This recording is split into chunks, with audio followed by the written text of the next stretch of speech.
Damos la bienvenida al doctor Luis Miguel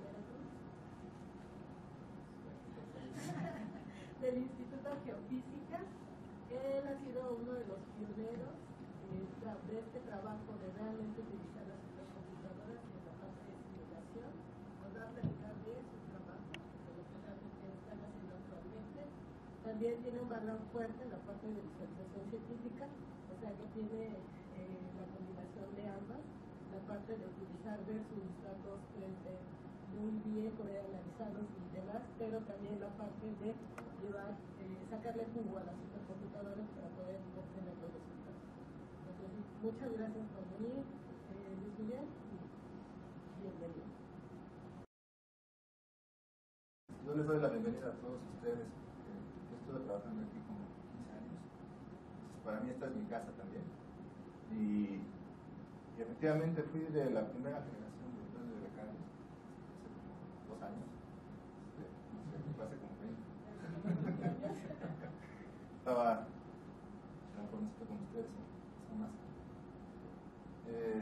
Entonces, bienvenidos a todos. Yo creo que este es un buen lugar donde van a aprender muchísimo. Y de aquí se va a abrir un panorama muy amplio donde van a saber que neta es supercómputo, realidad virtual, visualización y administración. Bueno, yo les voy a hablar de dinámica de fluidos computacional. La idea de este tema es simular fluidos que están en todos lados. Aquí ahorita estamos en medio de un fluido, el aire es un fluido. ¿Cómo se mueve ese fluido? Pues depende de muchas cosas. En la atmósfera es un fluido, el interior de la Tierra también es un fluido, en el universo tenemos un montón de fluidos. En la sangre hay un fluido. Entonces, entender todo eso es muy importante para la vida, para la ciencia. Pero además, todo esto se puede simular en una computadora. La razón por la que se hacen simulaciones es porque las ecuaciones que rigen estos métodos, esta dinámica, pues no se pueden resolver de manera analítica. Entonces hay que hacer simulaciones numéricas para obtener soluciones aproximadas.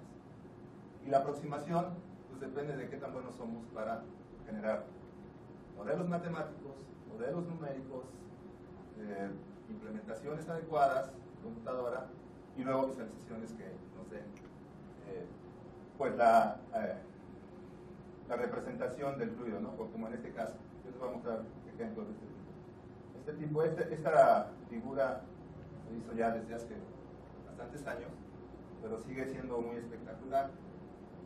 Y usamos diferentes técnicas para poder lograr una imagen que atraiga a los ojos de la gente. Bueno, les voy a hablar un poco de, además de dinámica de fluidos, de arte, porque cuando uno ve las gráficas de dinámica de fluidos uno se emociona y dice, qué cosas tan bonitas están aquí. De hecho, cuando uno ve el cielo, las nubes, de repente hay formas muy padres, ¿no? Entonces eso es como si estuviéramos haciendo arte. De hecho, uno puede generar unas ecuaciones que a lo mejor no tengan nada que ver con la realidad, pero con el fin de generar unas imágenes espectaculares. Por lo tanto, mucha gente pues, ha descrito la dinámica de fluidos como una... Ahí hay algunas definiciones de lo que es. En un principio el arte tuvo solamente una función ritual, mágica, religiosa. Esto cambió la evolución del ser humano. Pero ahora es un componente estético, y eso es lo que les estoy comentando, que con la dinámica de fluidos podemos hacer cosas muy interesantes. Y eso pues, nos sirve también para cuestiones pedagógicas, también para vender. Si tenemos imágenes muy atractivas, pues la gente va a ver lo que estamos vendiendo. Aquí hay algunas definiciones, no me voy a meter mucho en esto, pero pues hay diferentes tipos de artes marciales que uno puede encontrar en diferentes lugares de entrenamiento. También tenemos varias definiciones por gente muy famosa. Hay quien dice que el arte es el recto ordenamiento de la razón, el arte es aquello que establece su propia regla, el arte es el estilo, el arte es expresión de la sociedad, el arte es la libertad del genio, es la idea, es la novedad, es la acción, la vida, es todo aquello que los hombres llaman arte. Lo que dijo Dino. Que bueno que habla de recursividad, eso lo van a ver mucho aquí en este plan de becarios. Todas estas cosas que estamos viendo aquí son cosas que uno tiene que aplicar para lograr cosas interesantes.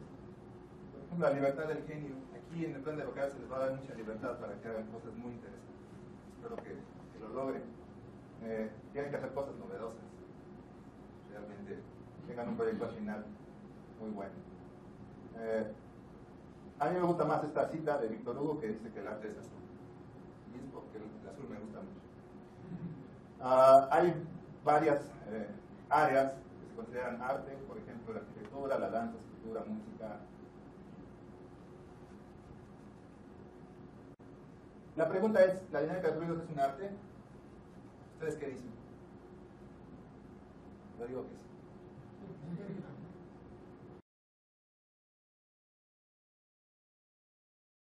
Bueno, ¿qué es la dinámica de fluidos? La dinámica de fluidos estudia el movimiento de fluidos, que son gases y líquidos en general, y las fuerzas que provocan el movimiento. Un fluido es un continuo a lo largo del espacio que ocupa, se ignora su estructura molecular. Un fluido no tiene manera de mantener su forma. Si uno tiene agua en una taza y la gotea, pues el agua se escurre. Entonces el fluido toma la forma de su contenedor y además si le aplicamos fuerza, pues el fluido va a responder y se va a mover ciertamente. Por ejemplo, aquí tenemos un objeto que cae en agua y pues se genera esta forma que es bastante bonita, ¿no? Puede ganar concursos fotográficos. Les hablaba del aire que hay aquí en el auditorio. Pues si tenemos aire caliente acá y aire frío acá, empieza a haber movimientos y ese movimiento es muy interesante para saber qué está pasando. En la atmósfera pues también hay ejemplos de fluidos. Eso es lo que es la dinámica de fluidos. Hay que estudiar el movimiento de gases y líquidos para entender muchos fenómenos que ocurren en la naturaleza. Aquí hay unos ejemplos donde sucede dinámica de fluidos y aquí tenemos un montón de ejemplos. Estos son solamente algunos. Les comentaba que el interior de la Tierra es un fluido. Entonces aquí abajo tenemos un núcleo que es muy caliente, más caliente que la superficie, entonces eso provoca que se mueva esta masa que está dentro de la Tierra. Y es importante para entender muchas cosas como los temblores, volcanes. Ejemplos tan simples como cuando yo voy a calentar un poco de agua, pues también ahí hay un movimiento de fluidos. Estoy aplicando una energía y esto hace que se mueva el fluido. Y uno puede ver imágenes tan espectaculares como esta, que es el despegue de un avión, donde se forman este tipo de remolinos. Por supuesto, en las carreras de autos, pues, si esto es aerodinámico, pues vamos a tener más posibilidades de que este auto gane la carrera.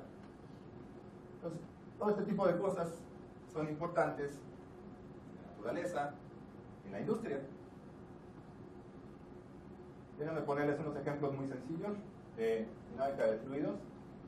Aquí en este ejemplo tenemos una esfera, está fija, y aquí se introduce un fluido, y el hecho de poner un objeto aquí hace que se formen remolinos atrás de la esfera. Aquí está el ejemplo. Entonces este tipo de vórtices se forman cuando entra el fluido y aquí hay un obstáculo. Ustedes intentan observar cosas muy interesantes. Esto de aquí se llama la calle de Von Karman. Es una calle por donde circulan vórtices. Esto se resolvió con un método numérico, en una computadora y después se hizo una visualización. Aquí pueden ver imágenes muy padres. Esto es arte. Por ejemplo, los colores que representan No, representan en este caso densidad. Ok. Este efecto, bueno, aquí viene la descripción de esta calle de Von Karman, no voy a entrar en los detalles, pero es muy importante y se ve en la naturaleza. Aquí tenemos una imagen de satélite, esta es una isla, y el flujo del viento va hacia este lado. Ustedes observan la formación de estos vórtices. Es algo que Von Karman predijo. Aquí tenemos otro ejemplo. Aquí hay otro ejemplo pequeñito. Lo podemos encontrar en cualquier lugar. De hecho, lo podemos encontrar incluso en cuadros. A lo mejor uno no pone atención, pero si ustedes observan aquí se ve vórtices que pasan a través de estos son los obstáculos ahora. Y se observan los vórtices de un cabo. O sea, en la pintura también está la dinámica de fluidos. Y ustedes conocen han visto la fotografía de este genio, Da Vinci. Él, desde el principio de los tiempos, hace muchos años, empezó a escribir, empezó a hacer estos dibujos, y él observó justamente esos vórtices de un cabo. Pues esto es arte, que está Da Vinci. Otra cosa que es muy interesante son los flujos turbulentos. Tenemos un flujo de agua que fluye bastante rápido y ahí se forman una cantidad de vórtices que es muy difícil de describir. Igual, Leonardo da Vinci se dio cuenta de esto y hacía estos dibujos tan descriptivos del flujo turbulento. Quizá en ese momento no sabía cuáles eran las ecuaciones que gobiernan ese fenómeno, pero se daba cuenta de que existía la turbulencia. Cabe decir en este punto que la turbulencia es muy difícil de simular. Para simular la turbulencia se requiere de muchos recursos de supercómputo. Bueno, también en la pintura, ustedes reconocen esta pintura de Vincent Van Gogh, que dibujó la noche estrellada, y a varios científicos haciendo un análisis se dieron cuenta de que había reproducido cosas muy interesantes en la dinámica de fluidos turbulentos. También cuestiones estadísticas. Yo no sé si Vincent Van Gogh lo sabía, pero ahí está. Bueno, ustedes pueden, a mí me gusta mucho Van Gogh, entonces yo les muestro unos ejemplos. Si algún día quieren verlo. Y otro ejemplo es Escher. No sé si ustedes han visto imágenes de este matemático y dibujante muy bueno. Y él dibujó cosas como esta. En esta imagen ustedes pueden observar que por estos canales está corriendo agua. Si ustedes observan que cae el agua, luego se va por acá, vuelve a subir. Eso no es, o sea, yo no lo he visto en la vida real. Está muy interesante esto, ¿no? Tenemos aquí una máquina que genera energía infinito, ¿no? Porque siempre está cayendo el agua, nunca se va a acabar. ¿Cómo le hace para lograr eso? Bueno, pues con artificios que solo él sabe, ¿no? Él sabe dibujar bien, logra hacer este tipo de cosas. Pues aquí están violando muchas leyes físicas, pero están padres. De hecho, en la dinámica de fluidos, cuando hacemos una simulación, podemos obtener imágenes muy bonitas. Pero si uno hace un análisis, puede resultar que esas imágenes no tienen nada que ver con la realidad. Entonces hay que saber qué es lo que estamos haciendo. Por ejemplo, me pueden hacer este tipo de cosas. Acabo de publicar encontré una máquina que genera energía eficiente. Bueno, me merezco el premio Nobel. Bueno, si ustedes conocen a Escher, ustedes conocerán ese tipo de imágenes que son bastante espectaculares. Es una ciencia. Claro que la respuesta es sí. En esta área se conjuntan un sinnúmero de conocimientos que están bien estructurados y se pueden articular de una manera que no puede explicar a las personas. Vamos a explicar algunas cosas de la dinámica del fluido. Entonces, como les decía, un fluido pues, va a tomar la forma de su contenedor. En este caso, el contenedor que tenemos aquí es un cubo. Y en ese cubo estamos identificando una masa de fluido que es una esfera. Bueno, eso no lo puedo hacer en la realidad, no puedo decir, a ver, esta esfera aquí está en el fluido, como que la voy a ver, por siempre. Pero la ventaja que nos da la simulación es que aquí sí lo podemos hacer. Pues identificamos esta esfera, y entonces si imponemos condiciones de tal manera que el fluido se empieza a mover, uno puede lograr cosas tan espectaculares como esta. Ya la superficie se va a empezar a deformar y a generar cosas que nos van a interesar. En un principio uno observa pues, una imagen muy padre, que podría estar en el cuarto, la sala de mi casa. Pero hay otras cosas que uno puede analizar. Por ejemplo, aquí esta esfera tiene líneas.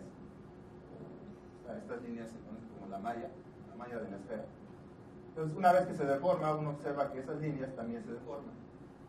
Y eso es lo que nos da información de qué tanto se estira y qué tanto se dobla la superficie. Y con eso podemos entender, no sé, por ejemplo, el mezclado de un fluido. Pues este tipo de visualizaciones no solamente es porque se ve bonito, sino porque también nos da información de la dinámica del fluido. Hay varios puntos de vista en la dinámica de fluidos. Hay un punto de vista que se llama lagrangiano y otro euleriano. Esto probablemente no tenga mucho interés en este momento, pero después se van a acordar de mí. Desde el punto de vista lagrangiano, si uno pone una partícula en el fluido, una gota de tinta, por ejemplo, uno la puede seguir y estudiar todas sus propiedades: conservación de masa, cantidad de movimiento, energía. Y otra manera es la que se llama euleriana, que en donde nosotros nos ubicamos en un punto del fluido y ahí vemos qué es lo que pasa. Conforme el fluido se mueve, siempre vamos a estar en un punto y podemos medir ahí presiones, temperaturas, velocidades, toda la dinámica del fluido. Estos dos puntos de vista son importantes a la hora de hacer simulación. Lo que hicimos en la gráfica anterior es que primero se resolvió el problema, se obtuvo las velocidades, las temperaturas, las presiones, usando este punto de vista. Y después se identificó la esfera y se fue siguiendo conforme iba fluyendo. Entonces, combinamos ambos sistemas.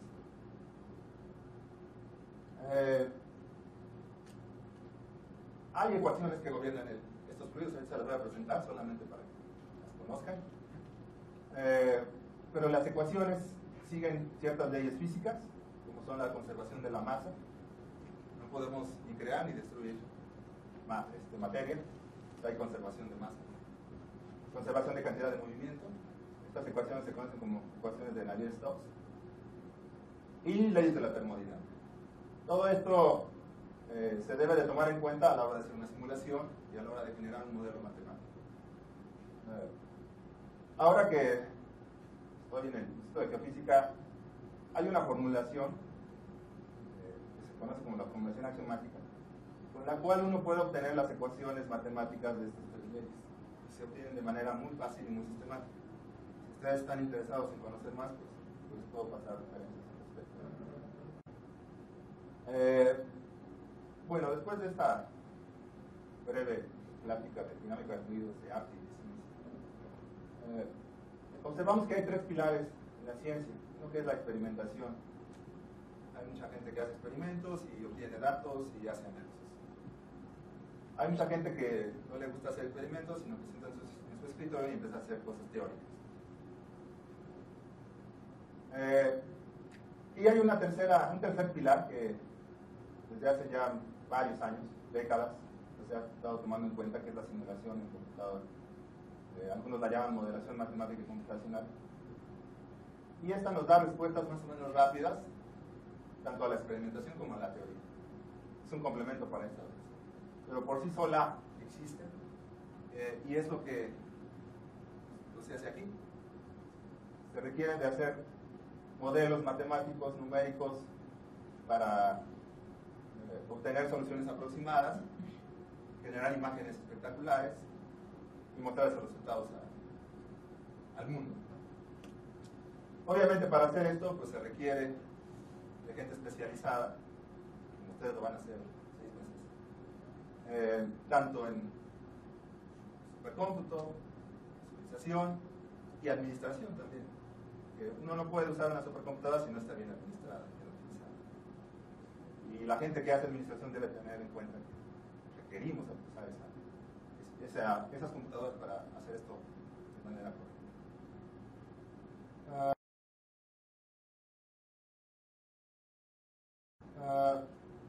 Bueno, voy a ir rápidamente, les voy a explicar cómo se hace una simulación. Supongan que tenemos un dominio donde queremos simular un fluido, por ejemplo la esfera que mostré al principio.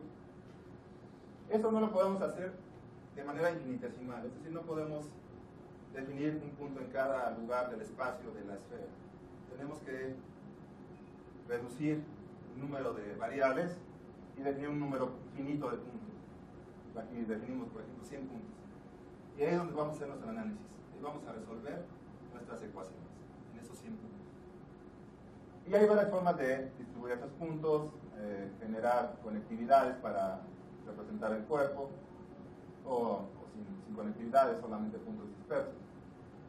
Y la idea es encontrar la solución en cada uno de estos puntos. Uno ahí puede encontrar temperaturas, presiones, velocidades, las variables que ustedes quieran. El asunto es que este número de puntos, para que me generen una solución físicamente realista, necesitan ser muchos. Muchos hablo de billones de puntos. Ha habido gente que ha puesto billones de puntos. Entonces, este tipo de distribución es importante, pero es finito. Vamos a tener muchísimos puntos, pero no son infinitos. Y con ese número de puntos vamos a representar el fenómeno que queremos estudiar. Si tenemos billones de puntos, requerimos de algoritmos eficientes, de computadoras con muchos procesadores que aprovechen bien el hardware, algoritmos que aprovechen bien el hardware de las computadoras. Bueno, esta es una foto ya de hace varios años, espero poderla sustituir en poco tiempo. Y esto fue cuando se inauguró Gambalán. ¿Qué año fue? 2007. Todavía era rector Juan Ramón de la Fuente, el director Arturo Pisani. Perdón, Alejandro Pisani. Él cambió el nombre, es que hace muchos años. Bueno, después de eso, una historia un poco triste, pero vamos a reactivar eso. Entonces la idea es que nosotros vamos a usar la supercomputadora para resolver problemas de una manera eficiente. Y una vez que resolvemos ese problema, vamos a tener mucha información, muchos números. La idea es transformar esos números en imágenes que podamos entender, y para eso es la visualización científica. De esto ya les hablarán muchísimo durante los cursos que van a tomar.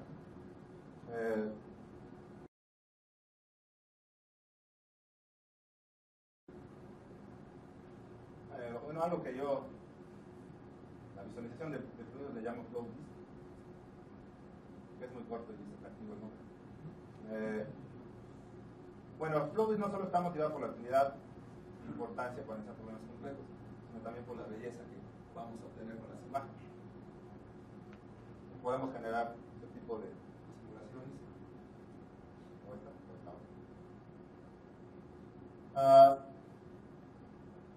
Ahora voy a mostrar unos ejemplitos que hemos simulado nosotros. Esta imagen fue la que les venía al principio.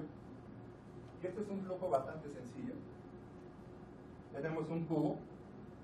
En ese cubo tenemos agua. Esta pared está caliente, por eso está roja. Esta pared de aquí está fría. Se ve medio azul. Las otras paredes son aislantes, o sea, no dejan salir la energía. Y con este sistema podemos resolver las ecuaciones que requiere esta dinámica. Después queremos hacer una visualización atractiva. Entonces lo que se hace es poner la esfera y se empieza a deformar. Aquí tenemos varias superficies, una dentro de otra, y se observa toda la dinámica del fluido. Esto se hizo ya hace algunos años con un software que se llama Maya. No sé si lo recuerdan, no sé si lo ubican. Y Maya es para animación, para hacer películas. Pero pensamos que esa herramienta se puede usar muy bien para imágenes. Tenemos ese tipo de cosas. Voy a empezar por un ejemplo bidimensional. Déjenme mostrar eso.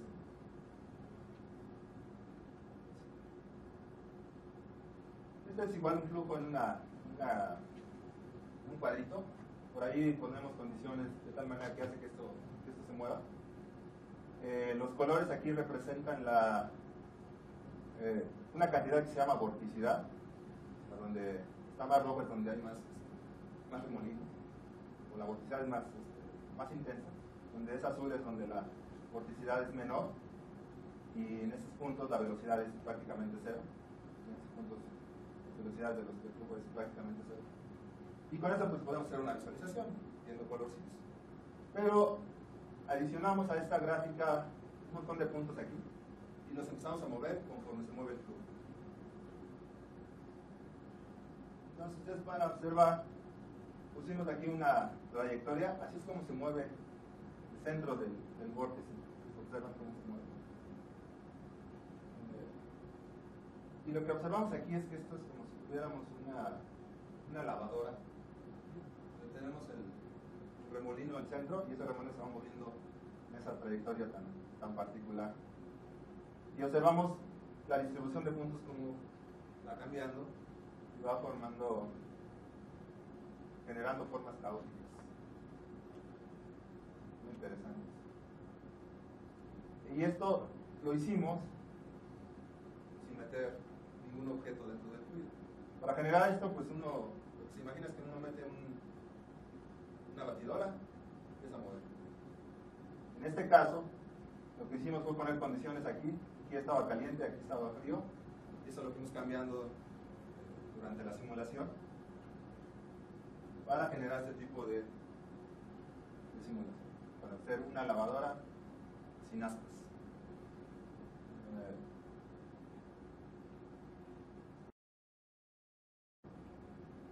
Eso puede, si uno le mete un montón de ciclos después de varias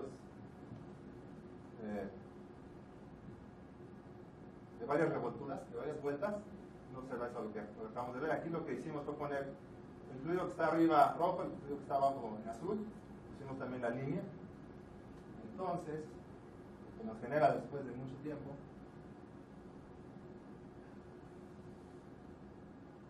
es una gráfica como esta, ya es muy caótica. Este tipo de gráficas son muy útiles porque aquí observamos que hay islas.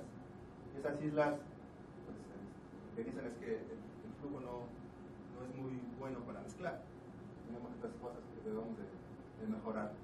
Entonces lo que uno hace es cambiar la forma en cómo se calientan las paredes para eliminar ese tipo de cosas. Y bueno, ahí ven ustedes la utilidad de la visualización en este caso. Este es el ejemplo tridimensional, solo que ya es un poco una visualización diferente. Tenemos flechitas, que es como generalmente se visualiza la velocidad. Aquí tenemos superficies que representan temperaturas. Esta superficie que tenemos aquí lo que intenta es buscar por dónde está el centro del vórtice. En el caso bidimensional, pues sabemos que está en un punto. En el caso tridimensional, pues es básicamente un tubo que muestra el centro del remolino. Y estas cosas también interesantes.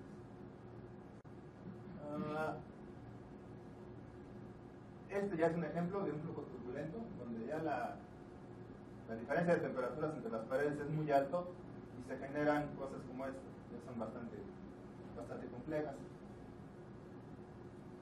En los ejemplos anteriores usábamos alrededor de 300.000 puntos para la simulación. En este ejemplo ya requerimos de millones de puntos. Y aquí es donde ya necesitamos cómputo paralelo para lograr este tipo de simulaciones. Déjenme mostrar este último. Entonces, ya lo hicimos un poco más nice. Víctor Godoy estuvo hace tiempo aquí en este lugar y él generaba este tipo de animaciones bastante interesantes usando software de animación por computador.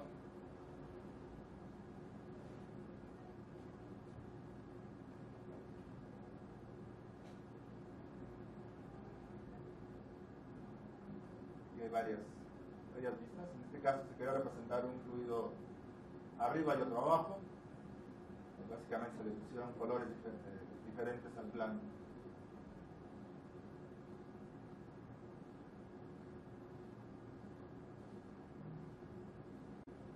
Aquí lo que les voy a mostrar es un software ya muy viejo para hacer visualizaciones científicas. Se llama OpenDX. Ya no lo mantiene, pero sigue funcionando. una de las cosas que tiene que son muy padres es que uno puede hacer programas visuales. Uno puede, por ejemplo, decir, fíjame la velocidad, la saturación o lo que sea, todo júntalo, bótalo, traslado y luego presentarme una imagen. O sea, este tipo de programación visual es muy útil para alguien que no le interesa estar perdiendo el tiempo en generar los algoritmos a través de OpenGL, en generar las gráficas, pues uno simplemente toma las cajitas y uno las va conectando y genera visualización. En este caso les voy a mostrar una simulación que es más o menos reciente. Aquí estamos simulando un yacimiento petrolero. Tenemos aquí, en este yacimiento, pues un montón de petróleo, como los que hay en México. En este punto lo que queremos es extraer la mayor cantidad de aceite que podamos, aceite o petróleo, es lo mismo. Y aquí lo que estamos haciendo, para poder empujar el petróleo hacia el productor, es inyectar otro fluido, en este caso es agua. Claro que los yacimientos son bastante complejos, entonces aquí hay propiedades que hacen que este empuje sea un poco aleatorio, ¿no? Complejo. Entonces aquí podemos observar qué tanto se ha barrido de petróleo en esta zona. El rojo indica que ya todo es agua, pues aquí ya nada más hay agua. Cuando hay colores, por ejemplo naranja, verde o azul, indican que todavía hay aceite. Aquí indica que está lleno todo de petróleo. Lo que queremos es simular eficientemente la extracción de hidrocarburos en los yacimientos mexicanos.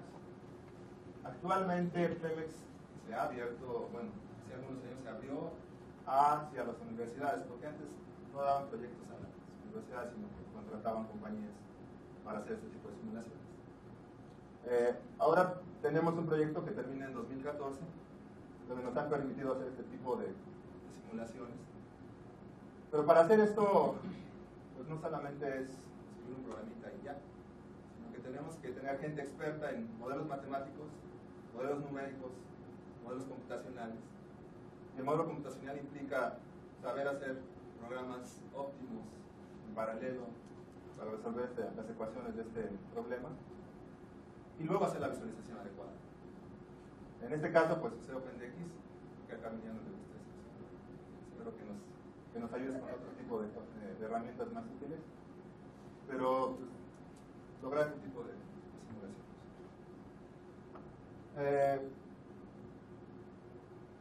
Yo lo que voy a hacer ahora es dejar que ustedes me hagan preguntas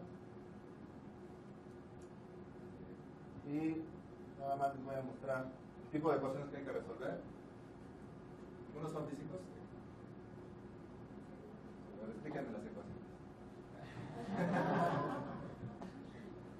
Bueno, son las ecuaciones el tipo de ecuaciones que hay que resolver.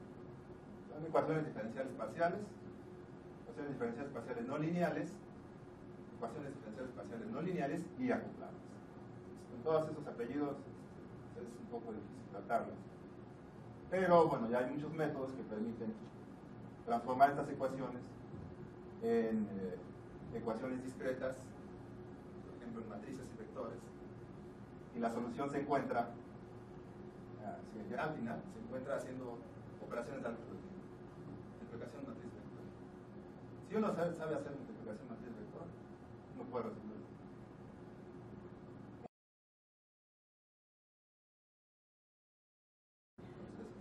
Si tienen preguntas, yo trataré de responderlas.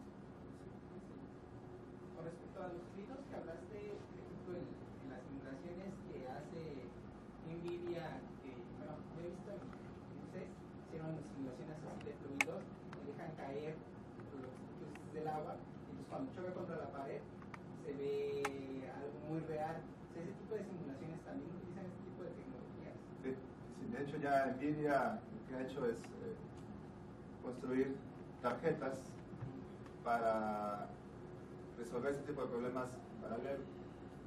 Una tarjeta NVIDIA puede tener hasta 400, 500 CUDA cores, se llama CUDA cores. Cada core hace operaciones muy básicas. Lo que tú tienes que hacer es programarlos de tal manera que esas operaciones básicas sean útiles para resolver tu problema. Les comentaba, si vas a hacer multiplicación, matriz vector, pues en una tarjeta de esas puedes hacerlo muy fácilmente. Cada corte puede ser una parte de eso lo haces muy rápido. O sea, que una tarjeta que ya tenga los colapos, sabiendo lo que van, puedes hacer este tipo de simulaciones. Ya actualmente se puede.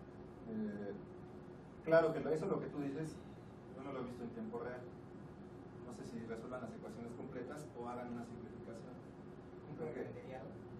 No. Sino que las ecuaciones que mostré ahorita, dicen, pues mira, le voy a eliminar. Ponerlas rápidamente. Estas son las ecuaciones más o menos completas. Todavía le faltan algunos términos, ¿no? Pero pueden decir ahí, para hacer una simulación rápida y en tiempo real, decir, mira, este término como que no es muy importante. De aquí tampoco, entonces finalmente vamos a resolver unas ecuaciones muy simplificadas. Y es mucho más fácil resolver. Se resuelven en menos tiempo, requieren menos operaciones. Eso sí se puede resolver en tiempo real. Pero, tú dices, se ve muy real, pero ¿qué tan real es lo real? Bueno, eso es lo que... ¿Cómo sabes que se está conservando masa, se está conservando cantidad de movimiento? Eso no lo sabes. Hasta hacer un análisis completo. Se ve, es muy espectacular. Eso sirve para la gente. Seguramente ya te compraste una tarjeta. Estás haciendo esas simulaciones.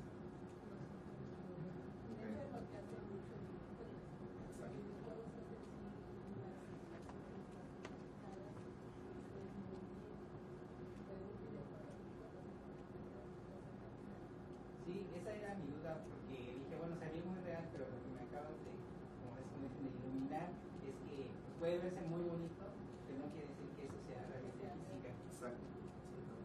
Porque de hecho a ellos se adueñan alguna tecnología que se llama physics. Dicen, no, pues esos son patrones físicos reales, o sea, te lo venden a la mercadotecnia. Sí. Pero no, como dice Carmen, eso es muy útil en videojuegos. En videojuegos tienes que hacerlo rápido y se ve espectacular. Entonces simplifica las ecuaciones y tienes cosas limitadas. Bueno. ¿Qué es lo que más usas para hacer este tipo de visualizaciones? ¿De visualizaciones? Y De simulaciones. De simulaciones, todo esto, toda la programación, la hago en C++. Entonces, la gente es súper cómplice, no le gusta mucho eso, pero que no nos gusta nada.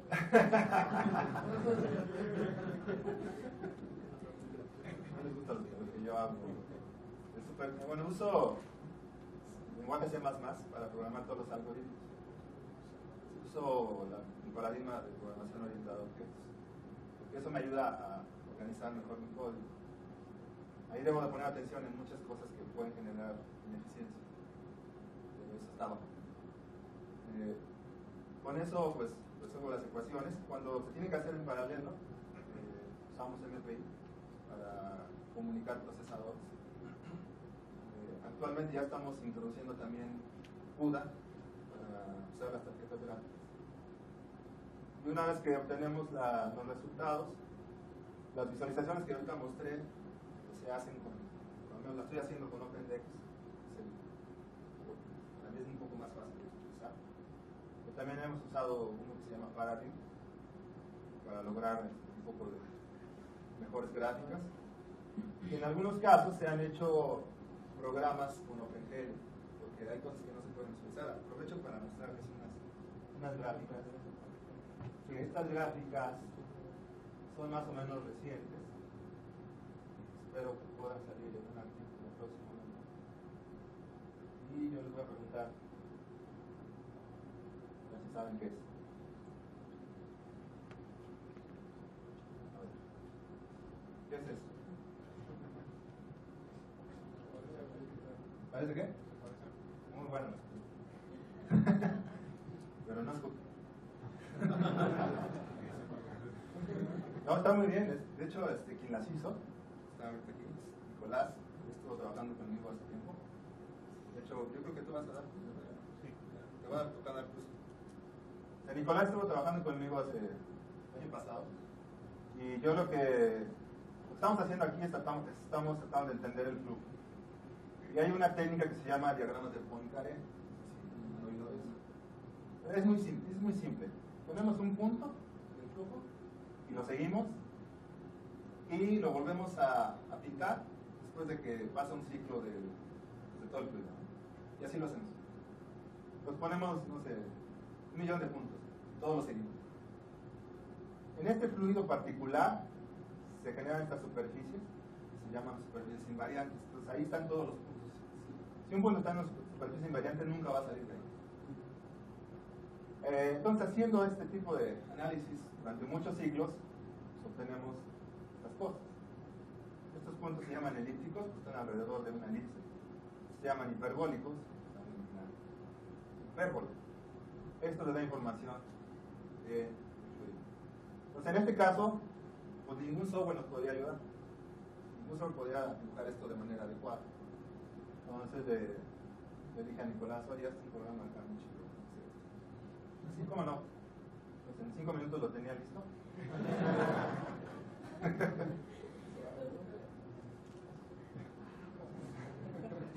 Lo logró bastante bien. Yo creo que ustedes van a hacer lo mismo en poco tiempo. ¿Una otra pregunta? ¿Aproximadamente cuánto tiempo tarda en todo el proceso de análisis y pues hacer 20 años. Más o menos como qué fluidos ya más reales aparte del petróleo analiza? Ok. Depende de muchos factores. Pero, por ejemplo, lo de petróleo, empezamos en 2011. Estamos casi a un año del proyecto y ya tenemos una solución. Ahí comenzamos con secuencia, bueno, desde qué vamos a simular, qué leyes hay que aplicar, modelo matemático, modelo numérico, implementación en código y luego la visualización. Entonces, todo eso llevó un tiempo y en este caso llevó un año. Y tenemos un equipo de 5 investigadores y un equipo de 9 programadores que son matemáticos, físicos, ingenieros de todas las áreas. Y eso fue porque, bueno, nosotros no sabíamos mucho de petróleo. Empezamos desde lo básico hasta llegar a este tipo de civilizaciones. Con este grupo de expertos lo logramos en un año. Si tú lo quieres hacer solo, digo que te vas a tardar un poquito más. No sé, probablemente unos 3 años. O sea, cuando hagas una tesis de doctorado, vas a empezar. Modelo matemático, numérico, computacional, hasta que llegues el software que resuelve ahorita las ecuaciones de los fluidos que no son de petróleo, ese yo lo desarrollé también durante el proyecto de doctorado, fueron 4 años. ¿Tenías otra pregunta? En cuanto a los fluidos, aparte del petróleo. Aparte del petróleo, estamos ahorita trabajando en un ejemplo de agua subterránea. Como estamos en el Instituto de Geofísica, nos interesan los recursos naturales. Entonces, estamos ahorita tratando de simular un acuífero que es contaminado por algún contaminante.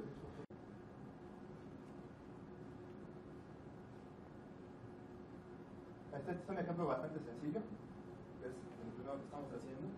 Esto representa el acuífero y aquí está la fuente de contaminante.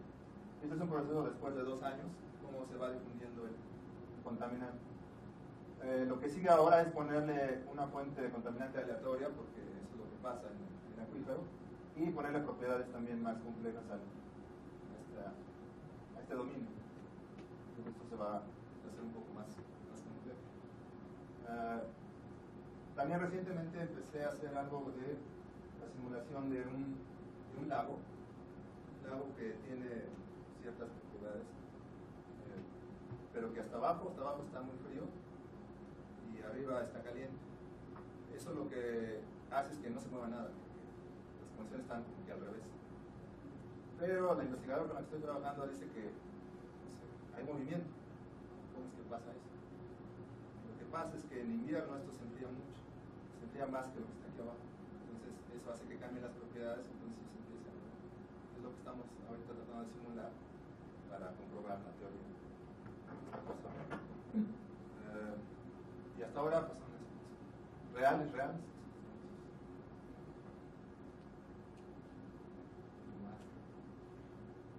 Para las simulaciones, para resolver las ecuaciones, ¿utilizan qué tipo de método?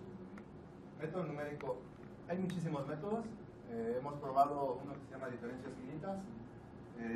La mayoría lo hemos resuelto con otro que se llama volumen finito. Y algunos los hemos resuelto con elemento finito. De esos tres, volumen finito es el que tiene las mejores características porque se llama conservativo, o sea, tiene mucho que ver con las leyes físicas, que es el que más usamos. No se han habituado a tratar de hacerlo con métodos libres de malla. Sí. Ese es un tema muy nuevo y sí hemos resuelto cosas con métodos libres de malla. Y una de las cosas de las ventajas de esos métodos es que no tienes que generar la malla. Pero cuando tú generas el sistema ya discreto, el sistema es muy difícil de resolver. Es lo que se llama mal condicionado.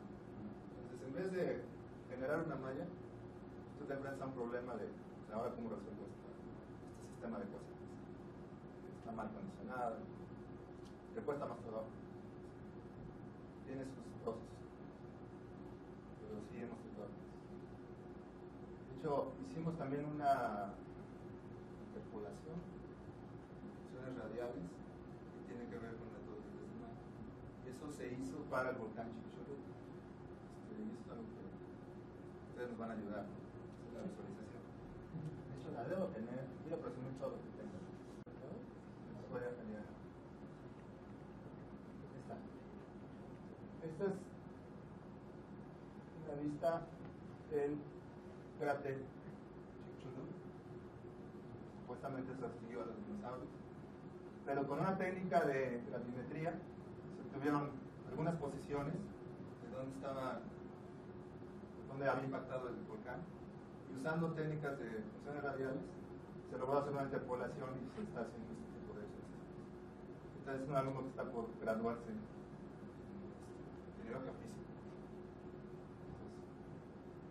Ahí está. Ya van a aprender que funciona.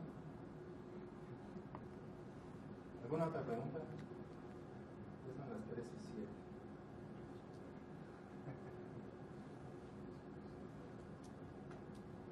Una pregunta. ¿Preguntas, Carmen?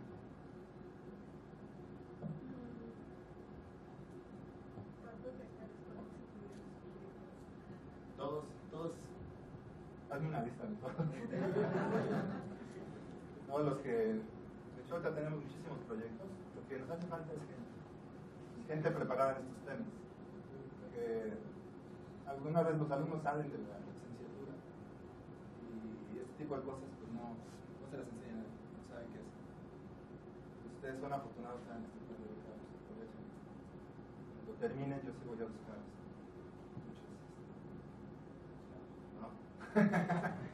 esclavos. Mucha gente que me ayude para que terminen sus tesis o hagan maestrías, o hay muchas formas de colaboración. Gracias por su atención, espero